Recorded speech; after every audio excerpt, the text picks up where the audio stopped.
नमस्कार, मैं हूँ राजेश सिन्हा। दोस्तों, आज हम बात करेंगे चाइना की। हम बात करने वाले हैं चाइना की इकोनॉमी की। पर खबर कुछ अच्छी नहीं है।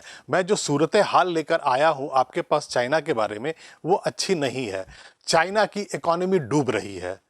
आपको लग रहा होगा कि चाइना जैसा सुपर पावर, हम मानते हैं कि चाइना एक इकोनॉमिक सुपर पावर है, मिलिट्री सुपर पावर है और ठीक अमेरिका के सामने खड़ा होता है दोनों ही मामलों में, मिलिट्री पावर में भी और इकोनॉमी में भी। वो भला डूब कैसे सकता है? जी हाँ, ऐसा ही हो रहा है। चाइना की इकोनॉमी भारी संकट में फंस गई है और पहले रियल एस्टेट उसका तबाह हो चुका था और अब उसका असर, यानी कि रियल एस्टेट में जो दबाव पड़ा उसका असर दूसरे सेक्टर्स में दिखने लगा है। और सबसे पहले सबसे बड़ा असर जो दिखा है वो उसकी बैंकिंग के सेक्टर पर आया है। और हुआ कुछ यूं है कि चाइना की एक बहुत बड़ी शैडो बैंकिंग कंपनी ने अपने आप को दिवालिया घोषित कर दिया है। मतलब यह हुआ, एक शैडो बैंक ने, जो बहुत बड़ा शैडो बैंक है चाइना का, उसने अपने आप को दिवालिया घोषित कर दिया। अपने इन्वेस्टर्स को लिखे एक चिट्ठी में इस बैंक ने यह कह दिया है कि हमारी देनदारियां हमारे एसेट से बहुत ज़्यादा हो गई हैं और हम डूब चुके हैं, हमारे पास लिक्विडिटी नहीं बची है, तो हम अब इस हालत में नहीं हैं कि हम आपके पैसे लौटा पाएँ, तो हम अपने आप को दिवालिया घोषित करते हैं।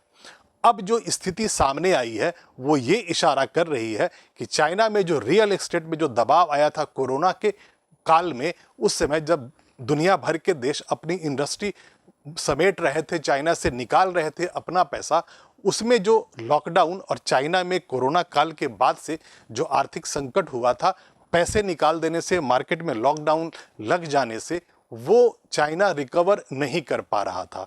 वैसे तो पूरी दुनिया के इकोनॉमी पर दबाव पड़ा था, लेकिन बाकी देशों ने रिकवर कर लिया। भारत ने बहुत अच्छी तरह से रिकवर कर लिया, अमेरिका ने भी अपने आप को रिकवर कर लिया। लेकिन चूंकि चाइना से पैसे निकाल लिए गए दुनिया भर के अलग अलग देशों के द्वारा, इंडस्ट्रियलिस्ट के द्वारा, इन्वेस्टर्स के द्वारा, तो चाइना में जो लिक्विडिटी क्रंच आ गया, चाइना में जो दबाव पड़ा इकोनॉमी पे, वो गहराता चला गया। और अब स्थिति ये हो गई है कि रियल एस्टेट के बाद अब बैंकिंग सिस्टम पर भी उसका असर पड़ गया है। और आप ये अब कह सकते हैं कि चाइना आर्थिक संकट में फंस गया है, वहाँ उसके बैंक्स डूबने लगे हैं। तो आइए अब इसे डिटेल में समझते हैं। दुनिया की दूसरी बड़ी इकोनॉमी चीन के बारे में जो आशंका जताई जा रही थी वो सच होने जा रही है। चीन के रियल एस्टेट संकट का असर अब बैंकिंग सेक्टर पर भी दिखने लगा है। देश की एक बड़ी वेल्थ मैनेजमेंट कंपनी ने हाथ खड़े कर दिए हैं और उसने निवेशकों से साफ साफ कहा है कि वह बिल चुकाने की स्थिति में नहीं है, यानी वो दिवालिया हो चुकी है। इस शैडो बैंक के डूबने की जो खबरें चाइनीज मीडिया में आई थी वो मैं आपके लिए लेकर आया हूं। ये चाइना डेली की रिपोर्ट है, इसको मैं आपके लिए एक्सप्लेन करता हूं। Zhongje Enterprise Group is insolvent and faces major risk in continuing operations, the private investment conglomerate told investors in an open letter। ये कह रहा है, ये रिपोर्ट कह रहा है डेली चाइना अखबार का, कि वहाँ पर झोंगजू एंटरप्राइजेस ग्रुप जो है, जो कि एक नॉन बैंकिंग फाइनेंशियल कंपनी है, शैडो बैंक है, उसने अपने इन्वेस्टर्स को एक चिट्ठी लिखी है और चिट्ठी में यह कह रहा है वो कि हम अपने ऑपरेशंस को और कंटिन्यू नहीं कर सकते हैं क्योंकि हम इंसॉल्वेंट हो चुके हैं, हम दिवालिया हो चुके हैं। Zhongje Enterprises Group is insolvent and faces major risk in continuing operations, the private investment conglomerate told investors in an open letter. According to calculations by intermediary institutions, its assets total about 200 billion yuan, यानी कि 28 billion US dollar, while its total debt is between 420 billion yuan and 460 billion yuan, the company said in the letter. मतलब ये हुआ कि ये company ने अपने जो इन्वेस्टर्स को जो चिट्ठी लिखी है उसमें ये कहा है कि हमारा जो टोटल एसेट्स है वो 200 बिलियन युआन है, यानी कि 28 बिलियन यूएस डॉलर है, जबकि हमारी जो देनदारी है वो 420 बिलियन युआन से 460 बिलियन युआन, यानी कि जितना एसेट्स है इस कंपनी का, इस बैंक का, उससे डबल से ज़्यादा उसकी देनदारी हो गई है। तो जाहिर है वो दिवालिया हो गई है वो कंपनी। वो कैसे पैसे लौटा सकती है अपने इन्वेस्टर्स को? नहीं लौटा सकती है। Since these assets are mostly in the form of debt and equity investments, the recoverable amount is expected to be low because of the long tenure of these assets. मतलब ये हुआ कि जो कंपनी ने जो जिस कंपनी की ने बताया कि जो एसेट्स भी हैं वो इक्विटी में लगे हुए हैं, वो डेट के फॉर्म में है, कर्ज दिए हुए हैं, तो अगर हम उसे निकालना भी चाहते हैं तो इतनी जल्दी वो पैसे नहीं आने वाले हैं, इतना पैसा में नहीं निकाल सकते हैं हम मार्केट से कि हम अपनी देनदारी चुका पाएँ। तो हमारे पास और कोई रास्ता अब बचता भी नहीं है कि हम आपको दिवालिया अब घोषित करना ही पड़ेगा। ऐसे ही एक और रिपोर्ट चाइनीज मीडिया में है जो मैं आपके लिए लेकर आया हूं। ये जोनाथन चेंग है और ये वॉल स्ट्रीट जर्नल के चाइना के ब्यूरो चीफ है। इन्होंने इस कंपनी के फोटो के साथ ये ट्वीट किया था, China's Zhongzhi enterprises group has at least 31 billion US dollar more liabilities than assets and now faces significant going concern risk. It is said in the letter in the to the investors. मतलब हुआ कि ये जो Jonathan Cheng है वहाँ के पत्रकार हैं और वॉल स्ट्रीट जर्नल के ये वहाँ के ब्यूरो चीफ हैं, इन्होंने भी ट्वीट किया और उन्होंने इस तस्वीर के साथ ये लिखा है कि ये जो कंपनी है झोंगजी इंटरप्राइजेस, उसके पास जो देनदारियां हैं वो 31 बिलियन US डॉलर उसके असेट से ज़्यादा लाइबिलिटीज़ है। मतलब वो कंपनी डूब चुकी है, उसके पास अब इतने पैसे नहीं है कि वो देनदारी अपनी चुका पाए। ये साउथ चाइना मॉर्निंग पोस्ट की खबर है, इसमें ये लिखा हुआ है, the firm says it is largely out of control after the death of its founder Xie Zhikun in December 2021 and subsequent resignations of several key executives। मतलब ये है कि ये जो अखबार की जो खबर है चाइना में साउथ चाइना मॉर्निंग पोस्ट की, वो ये बताती है कि ये जो कंपनी झोंगजी इंटरप्राइजेज जो शैडो बैंक है वो इसलिए डूब गई क्योंकि इसको कोई कंट्रोल नहीं कर पाया, चला नहीं पाया जब उसके फाउंडर शी झिकुन की मौत हो गई। और उसके 2021 में, ये 2021 की बात है, और उसके बाद कुछ उसके जो की एग्जीक्यूटिव्स थे यानी कि उस बैंक के ऊंचे अधिकारियों ने, बड़े अधिकारियों ने उसके फाउंडर के मरने के बाद जो रिजर्वेशंस दे दिए, उसके बाद ये कंपनी कंट्रोल के बाहर हो गई, यहाँ मैनेजमेंट सही नहीं हो पाया और उसके बाद ये कंपनी डूब गई है। चीन में रियल एस्टेट सेक्टर पिछले कई सालों से संकट में है और देश की जीडीपी में इसकी 25% हिस्सेदारी है। इसलिए माना जा रहा था कि यह संकट पूरी इकोनॉमी, खास करके बैंकिंग सेक्टर को डुबो सकता है। इसने धीरे धीरे दूसरे सेक्टर्स को भी अपनी चपेट में लेना शुरू कर दिया है और इसका पहला शिकार $3 ट्रिलियन का शैडो बैंकिंग सेक्टर हुआ है। शैडो बैंकिंग से मतलब यहाँ गैर बैंकिंग वित्तीय संस्थान है, यानी NBFC, non banking financial company से होता है। मतलब ये हुआ कि रियल एस्टेट पर जब असर पड़ गया और रियल एस्टेट उसके जीडीपी की, इकोनॉमी की जीडीपी की 25% के आसपास है, तो जब उस पर असर पड़ गया तो ये पहले से ही कहा जा रहा था कि अब इसका असर दूसरे सेक्टर्स पे पड़ेगा, बैंकिंग पे पड़ेगा, और वो पड़ गया। पहला जो असर है वो किसी बैंक पे पड़ा है, शैडो बैंक पे पड़ा है, जिसका नाम झोंगजी एंटरप्राइजेस ग्रुप कहा जाता है। जिसे चीन की इस प्रमुख वेल्थ मैनेजमेंट कंपनी झोंगजू ग्रुप में निवेशकों को जो चिट्ठी लिखी है उसमें अपने हालात का खुलासा किया है।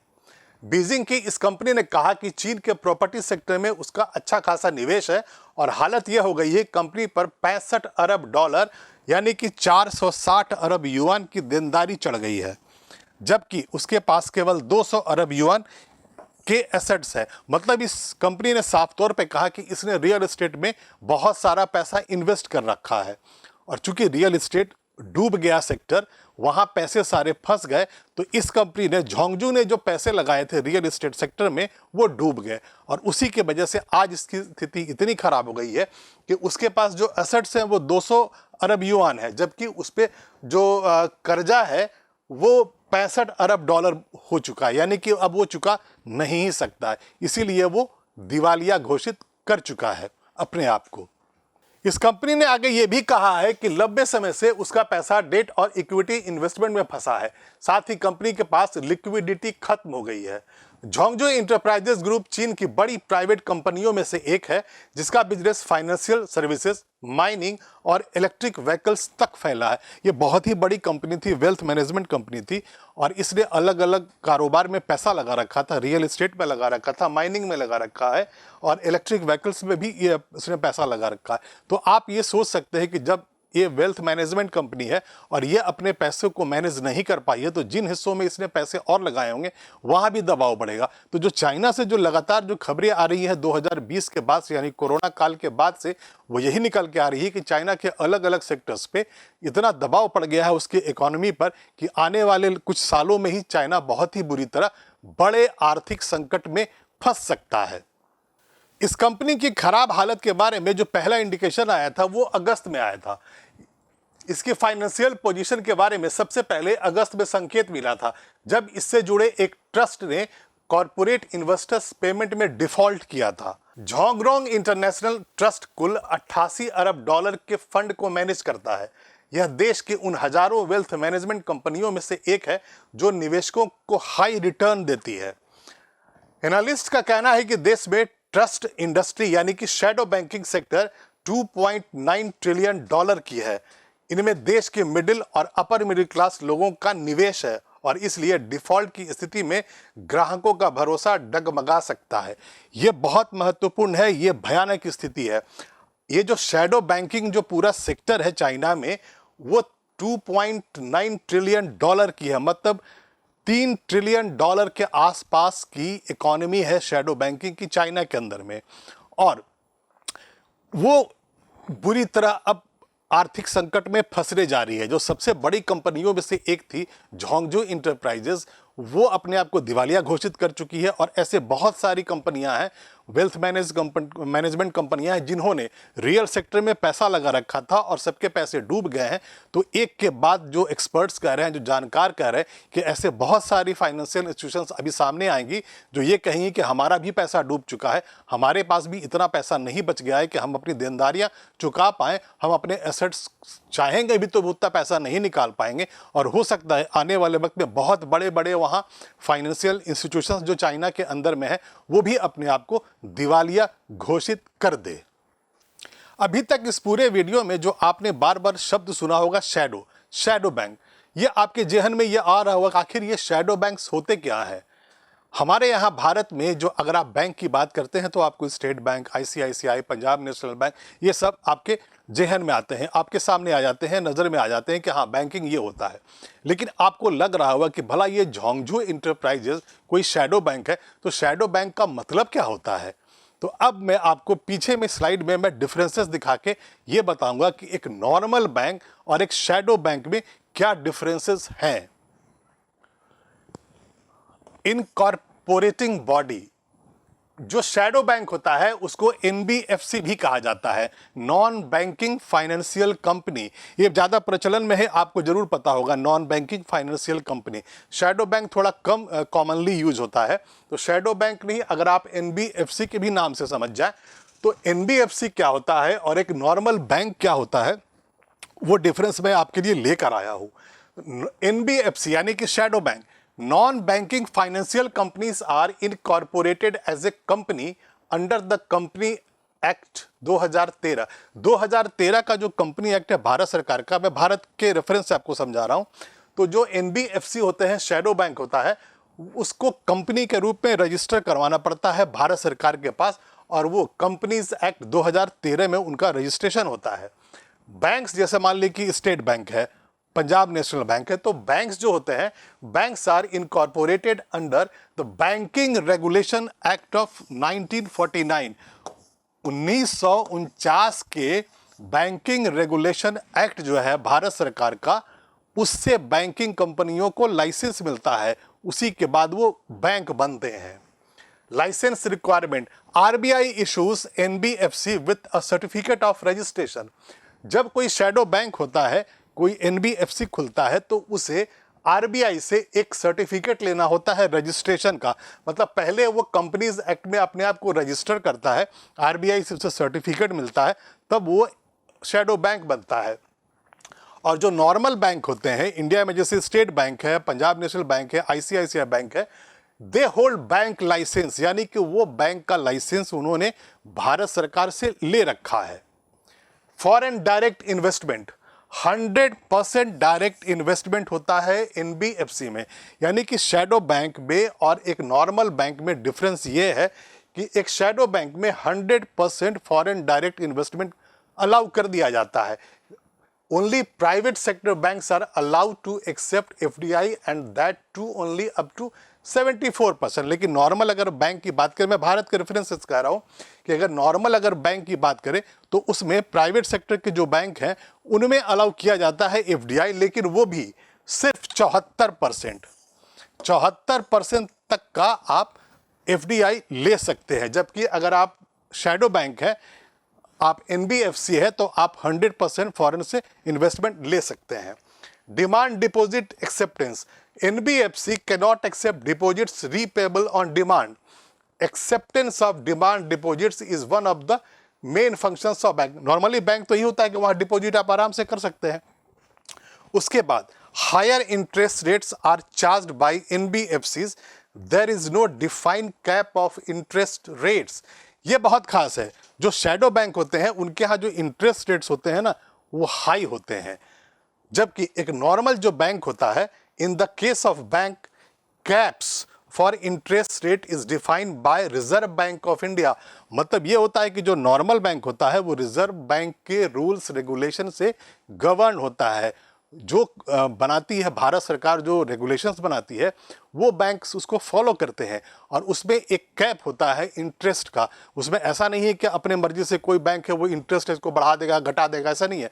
भारत सरकार के रिजर्व बैंक के फैसले के बाद ही रिजर्व बैंक जो डिसीजन लेता है उसी के बाद कोई बैंक अपना इंटरेस्ट रेट को बढ़ा सकता है या घटा सकता है। और अभी के लिए इतना ही। मैं फिर आऊँगा, ऐसी ही जानकारियाँ लेकर आऊँगा, लेकिन आप इस वीडियो को लाइक करें और शेयर करें। और आपने अगर इस चैनल को सब्सक्राइब नहीं किया है तो चैनल को सब्सक्राइब कर लें। तब तक के लिए धन्यवाद।